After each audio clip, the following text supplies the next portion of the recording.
everybody, it's Shelley Hoffman with Dick Clarke, and this is our Wednesday update of what's happening in the village of Baldwinsville. So how are you doing today, sir? Not too bad. Not too bad. How are you doing? I'm doing pretty good. I got to be honest. I thought the winter snow was pretty, but I'm good now. I saw it this morning. Once I truck through it one time, I'm ready for spring. You can go away. I'm with you. I looked out. It looked very nice. It All did. the nice need. Um, I'm gonna start off talking a little bit about. It's not bad news. It's sort of slow down kind of news. With all the high numbers of positive testing and more deaths in nursing homes again, Yeah. we have decided. Uh, Ruth, Troy, and I talked, and we're going to stop in building activities for the time being. It may not be for 3 months. It might be for 3 weeks. We'll see how things are going. Um, and the nice thing is, some of the groups had already started to progress to virtual uh, sessions. The art group run by Mike Conway. He had already approached Ruth about the possibility of doing virtual. So my wife, her uh, electronic expertise, set them up with a Zoom account. Nice. So then I guess they had their art class yesterday, and according to Ruth, it went very well.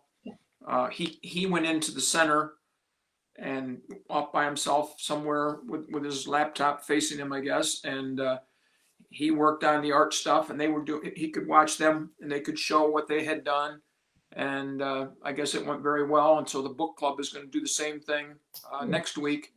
Obviously, with the book club, it would be easy with 4 or 5 people sitting around talking about a book, and we already do down memory lane, which has worked out well.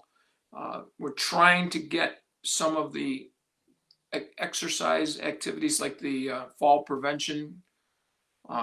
The woman who does the class would like to make a DVD type thing that Pac B could run once or twice a week, so that the people who come to the class could it would be the same one Yeah. over and over, but at least they'd be standing up, stretching their legs and their back, doing the things.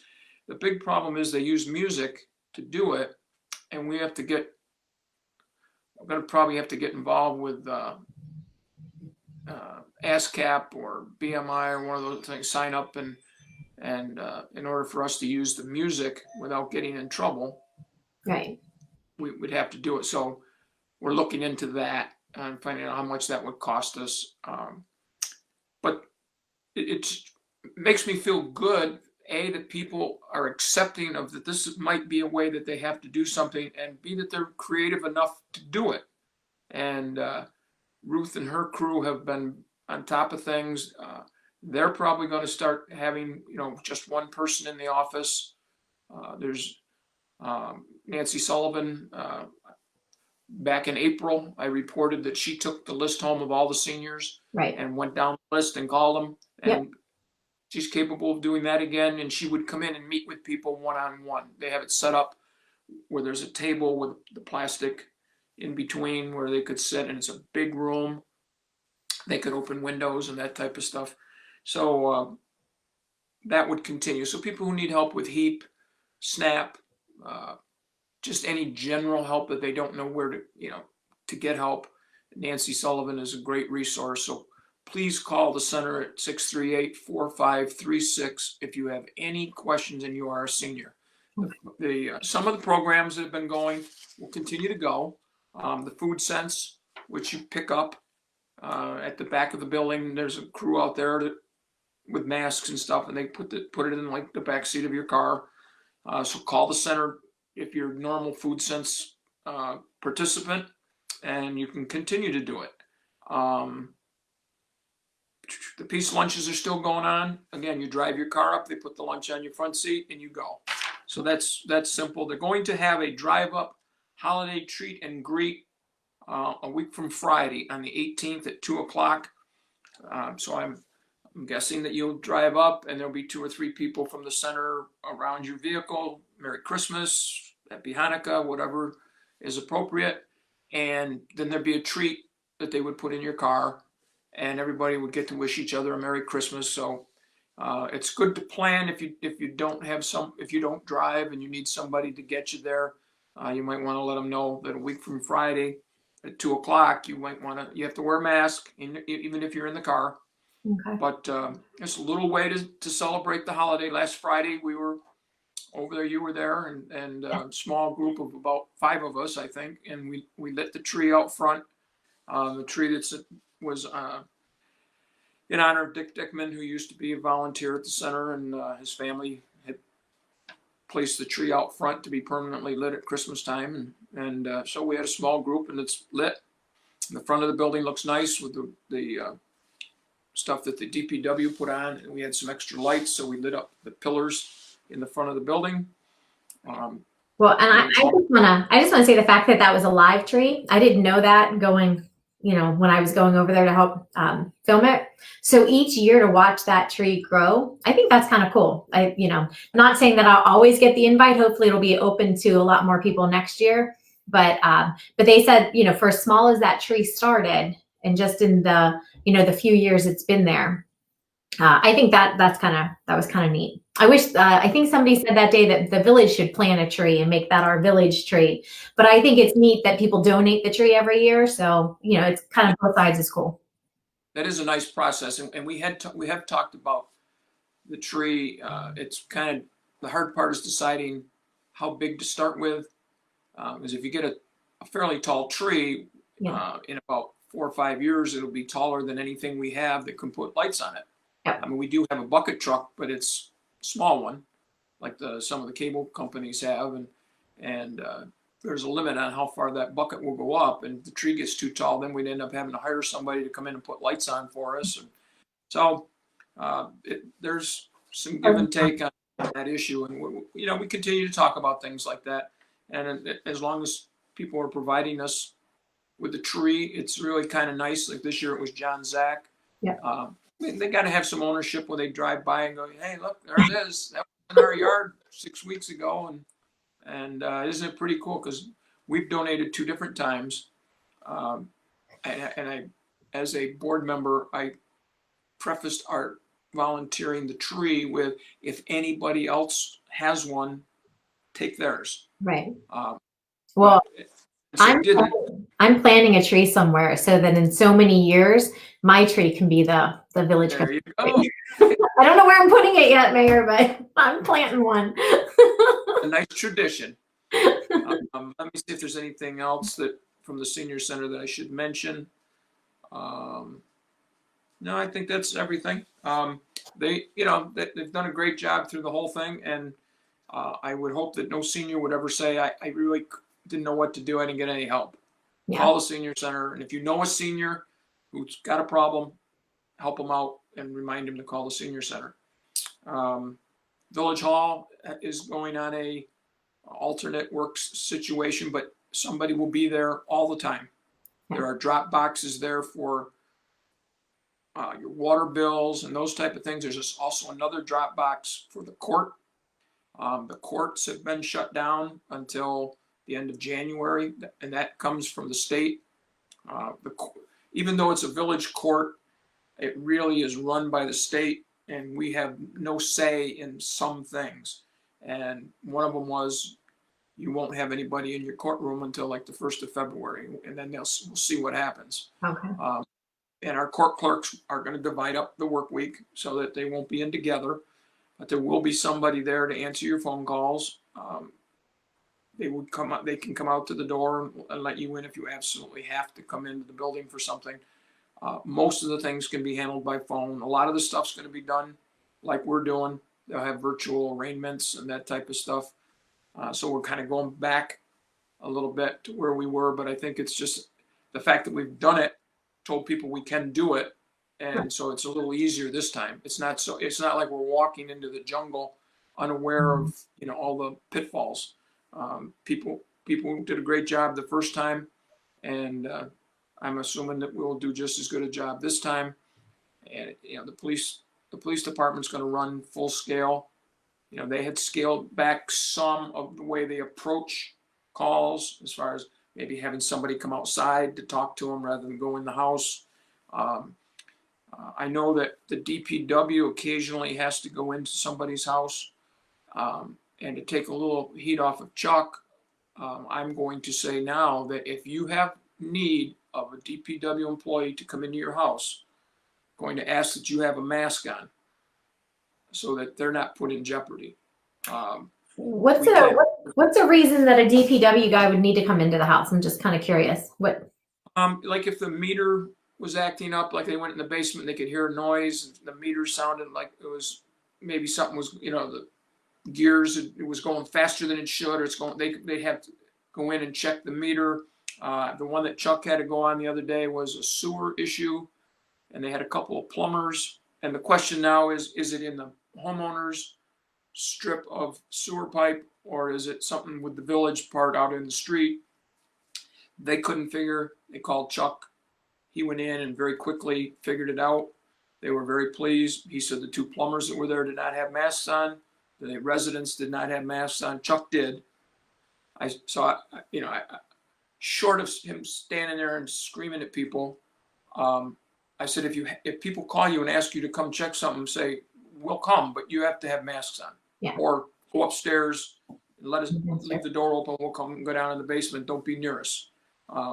We had some cable work done back like May, June. We switched to Spectrum and then we switched back to Verizon real quick.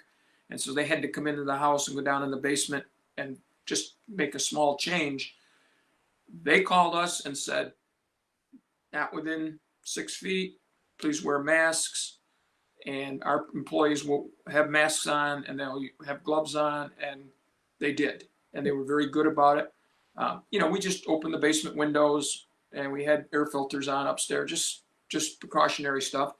And they didn't seem to have an issue. We had no issue. So would ask you that if you call the police and they have to come in your house, I'm going to ask that you have masks on. The same with the DPW.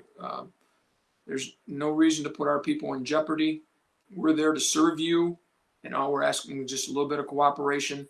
So don't blame somebody from the water department or the DPW. Call me if you think that's a bad idea, and I'll just get a hold of Ryan McMahon and the county executive, and the two of us will have a consultation with whoever it is that disagrees.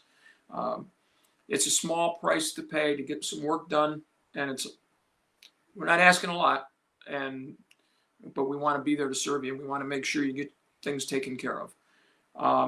The DPW is really transitioning from summer to winter, and today they were out. They were salting the streets.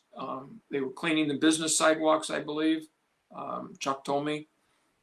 You can check yours, Shelley, to make sure. Mine was done. I was very pleased when I came down this morning. So thank you, Chuck. And our DPW guys have been told to stay home unless we need you. Be on call from 7 to 3 every day.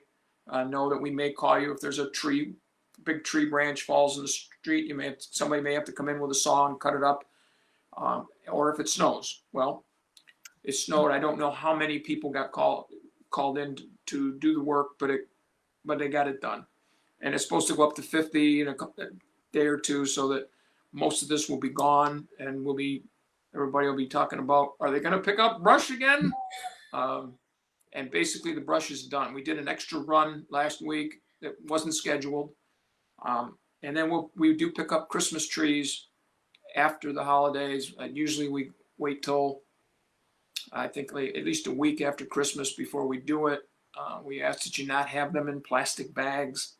You may use a plastic bag to get them out of the house so the needles don't stay in the house. But once you put it out at the curb, please take it out of the plastic bag. Okay. And maybe stand it up in a snowdrift or something so that it's easy for them to see it, because they do get covered over with snow and then they're still there in the spring, which doesn't make people happy, but not a huge issue. There was a lot of activity in Candlewick. Believe me, it had nothing to do with my house. It's other parts of Candlewick where there had been some complaints that trees had grown thick around streetlights. Not the big tall ones with the arm, but the more historic looking ones that are in this development and other places in the village. And so they said that they're ineffective. They don't light the street. They don't light anything except right underneath the light.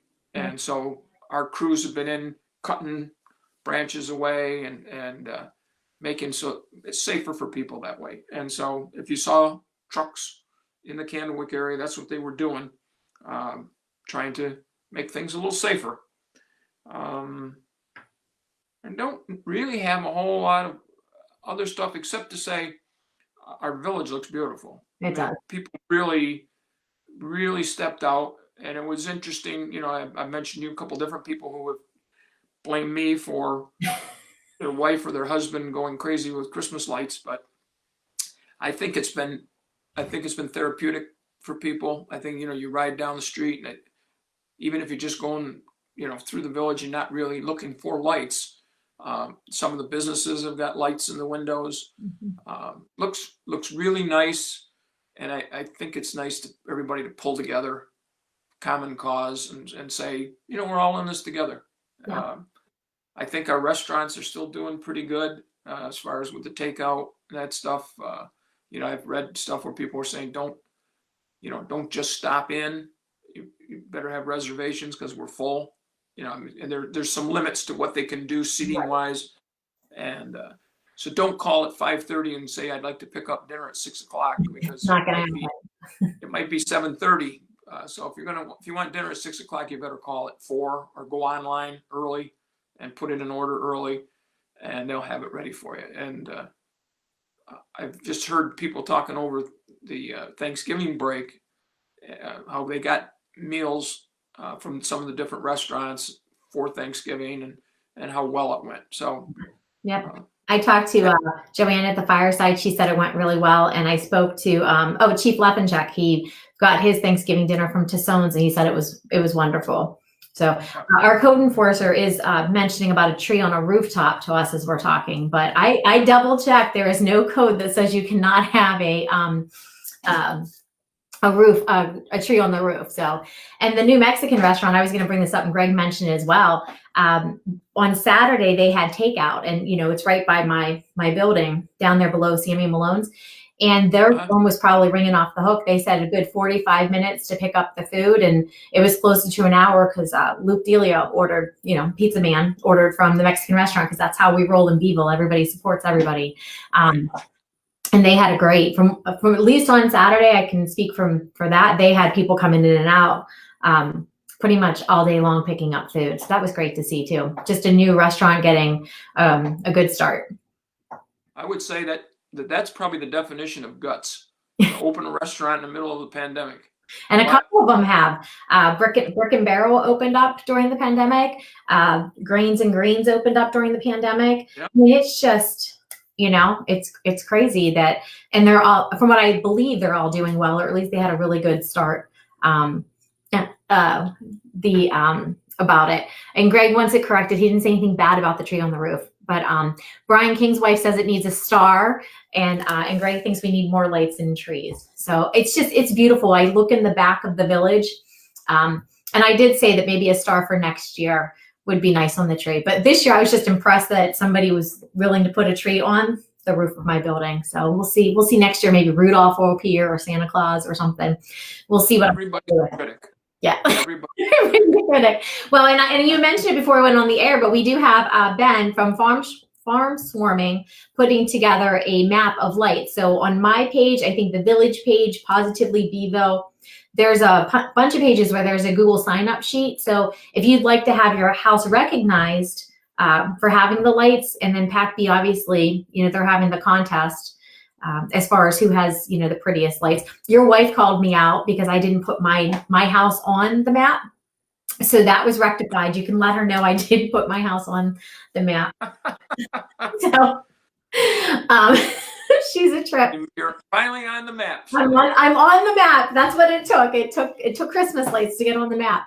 The one thing I want to throw out that we're doing at HHC is, you know, I'm huge into holiday parties. I just, you know, I have them at my house. We do cookie exchanges. companies have holiday parties. Obviously, that stuff is probably not happening. The village might have done something for the holiday. We're going to do through HHC and the chamber, we're doing a virtual community holiday party. It's going to be December 26th at 7 p.m. And basically, if you want to come, the community is invited. If they let me know, I will send them a Zoom link, and the Zoom link will invite them into the party. It's like their ticket to the party. And we're going to do it live on Facebook. There's going to be prizes. There's going to be, I'm calling them mingle rooms, but basically in Zoom, you can do breakout rooms. So like little pods parties where people can kind of talk a little bit and then come back to the full party. It's a test run, Mayor. We'll see how it goes, but what fun to try and have a community holiday party, December 22nd. Information will be coming out over the next couple days, but 7 p.m. Very good. That sounds great. Because again, we've been doing this down memory lane. Mm-hmm. So we did it on Monday. We had 4 pods of people, 8 people all told. And we start at 4 o'clock and we try to stop at 5 so it doesn't go. And we ended up going until 20 after 5. Nice. And I finally said, well, we better quit because I don't want you guys to get saying that, I'm taking up all your time. But we had talked about maybe not doing it again till after the first of the year. My wife is already having withdrawals, so we may have to go back and do it Monday. But we had agreed, let's get together at 8 o'clock on New Year's Eve, the same group. Nice. Because we just talk. And people say, oh, when I was a kid, sometimes on New Year's Eve, my dad would cook this. And somebody would say, oh, you know what we used to do? And all of a sudden, you've gone through an hour of just reminiscing. And some of it's current. I mean, the one family gave their tree to their daughter because it's just too much trouble to put the tree up for them. They now just have a little one that sits on a table. Yeah. But then they go to the daughter's house for Christmas and get to see the tree and some of the traditions from when we were young, and it's really a great showcase for the fact that people did things a lot different when we were young. Yeah. I mean, I would guess probably most people spend about 10 times more per kid than my parents spent on us at Christmas time. That might be conservative. Yeah. I would get a flannel shirt and a board game and maybe a baseball and a thing of candy and, a couple little things, maybe a book. You just had a little pile. And we thought that was a lot. Yeah. And now if you gave that to some kids today, they break the windows in your house and steal your car. And I got to remind everybody, I heard the chief, please. I guess people are getting better at locking their cars, but they're getting sloppy, not necessarily in Baldwinsville, but in the county, of going out and starting their car in the morning and then leave it running with the door unlocked, which is, hello. Yeah. That's instant walk away car. And I got to admit that in the past, occasionally I had done that, start the car and then realize I forgot my lunch and go back in. Well, it doesn't take very long for somebody to jump in the seat of your car and be gone. And with the remote starts, it's a little better because you can remote start your car, but it's still locked. Yeah. But please don't start your car and leave it running with the doors unlocked. Some parts of the county, cars have been getting stolen when people, especially now that it's cold. People still leaving their keys in their car and crazy things. So one more chance to get the word out. Make me high on the Chiefs Christmas list now, as I agree.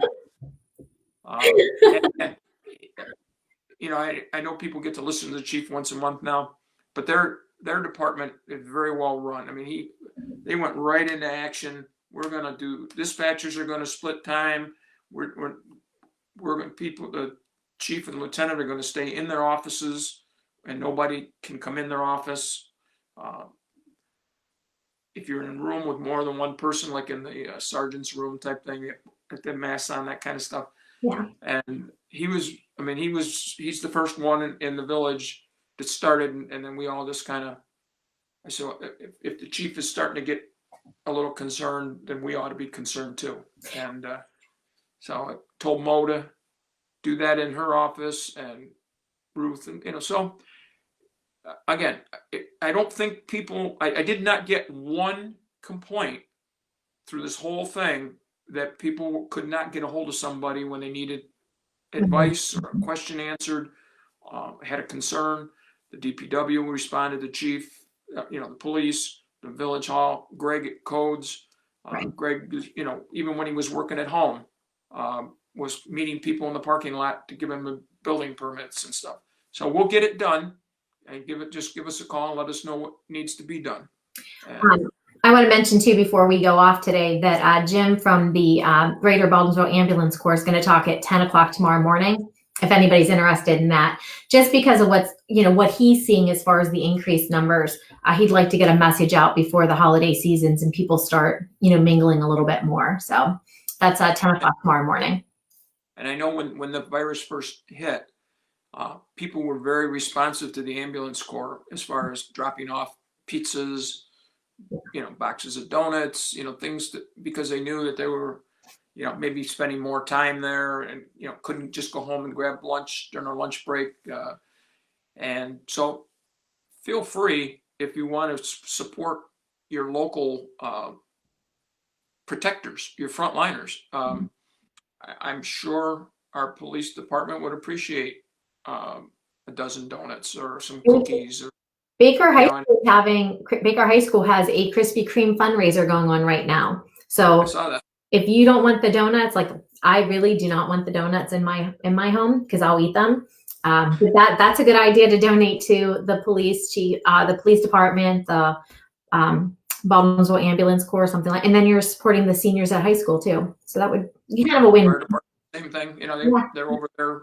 Some of them probably stay there a lot because other people are afraid to come in. And so it's nice. My wife, you've gotten to know my wife a little bit through this. And she's got a huge heart. And so what we have out on the front porch, and I know this isn't 100% original, but we didn't know anybody that was doing it. We had seen something on Facebook, I think, but she's put a big bucket out with bottles of water and bags of Cheetos and potato chips and stuff, and just with a sign, thank you for all your hard work during this season, and feel free to take some. So some of them have, and then they wave at our little ring thing, our ring doorbell. And one guy said thanks, and the mailman was here early today, not delivering mail but dropping off a package. And all of a sudden, you see him look, off he went with the bag. Nice. So you spread a little cheer. Yep. The guy goes home and maybe tells his family, "Gosh, it was nice today. It's kind of dull, cold, yuck." And somebody had snacks out there for me. So you make a little difference. People smile.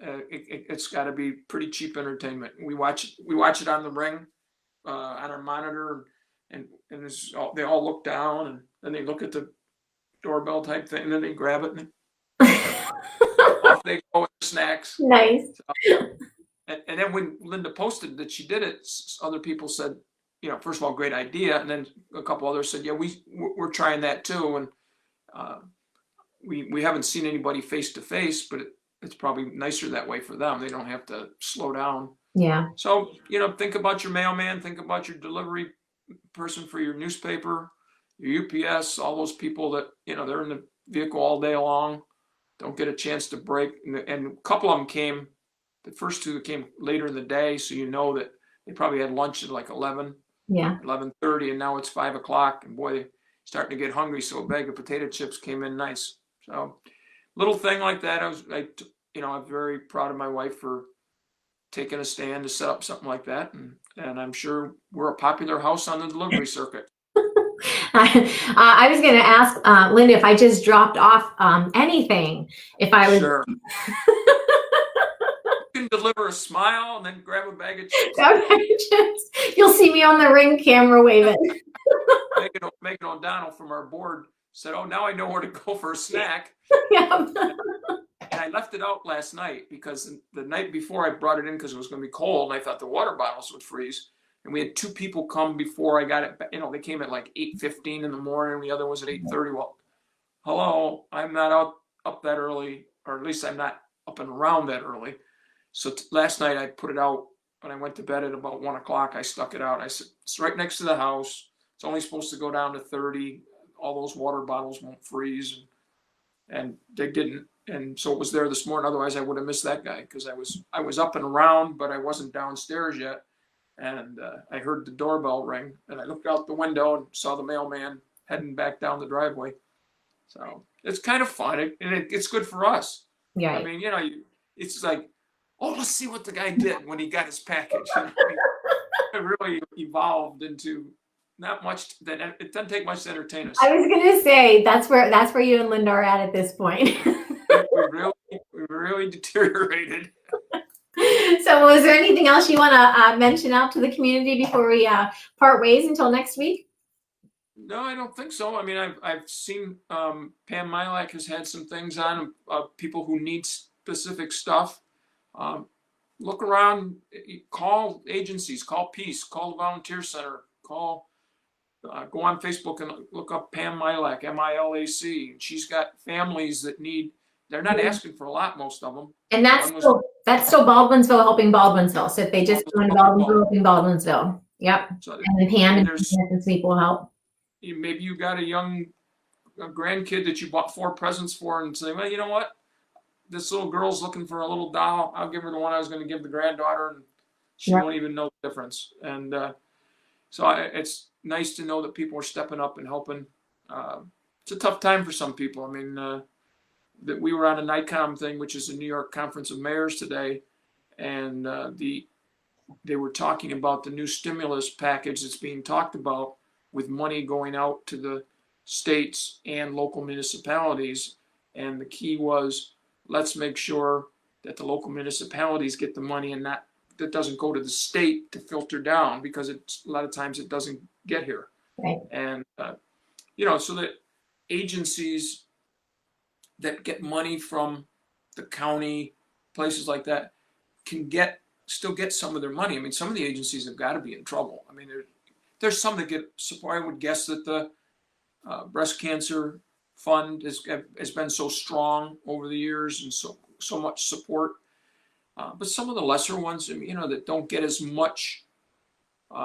We've been supportive of Crohn's and ulcerative colitis, because we had Linda's cousin who ultimately passed from his problems with that over the years, and had a golf tournament every year. Well, they didn't have it this year, so they usually make about $5,000. Well, there's 5,000 that didn't go to that agency this year from that group. How many others do the same thing? And that's not a big name one. I mean, there's probably, when I just said that, there's probably people going, I don't even know what he's really referring to. You mentioned, Susan B. Komen breast cancer. I mean, that's been going on for a long time. So I hope people are supportive of the groups that need it. And, my sisters and I we did our little thing with a virtual turkey trot. We sent our money in.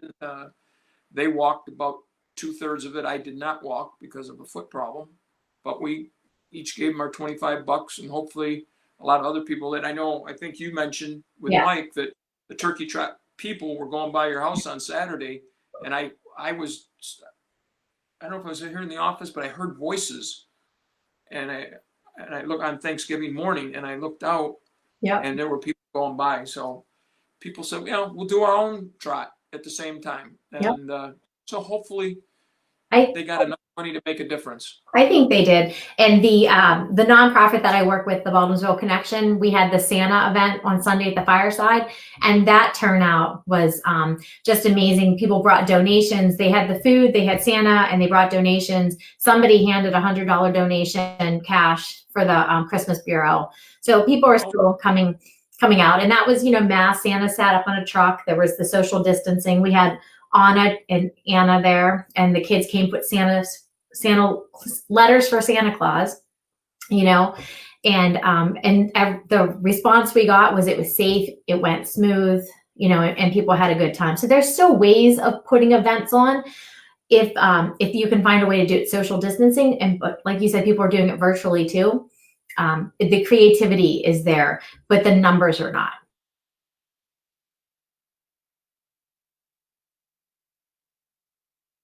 but the turnout was to support whether, the community. whether it's Pam or whoever, the Beeville Connection, Mhm. that you're connected enough with these groups that if somebody, I'd like to do this to help that, here's the person you should be talking to. So there you go. You got Shelley. She's Well, I don't know about that, but maybe Lang, but you're and we're running out of time a little bit, but doesn't have to be necessarily for Christmas. It just could be any time. So yeah. Hope people are starting to get into the Christmas spirit a little bit with with the lights and with. Oh, let me get that off of there. My battery's going low. Okay. But everybody, I hope you have a great countdown in your ear soon, sir. Like, just if your battery's low, she's going to say you got 2%, 1% from the Christmas. That was fun. That was funny. I don't have anything else. Okay. Well, I will speak with you next week, but keep enjoying the 50 degrees weather, and I'm sure it'll drop down to 20 degrees a couple days after that. So, Central New York, I love it. There you go. Bye. See you later.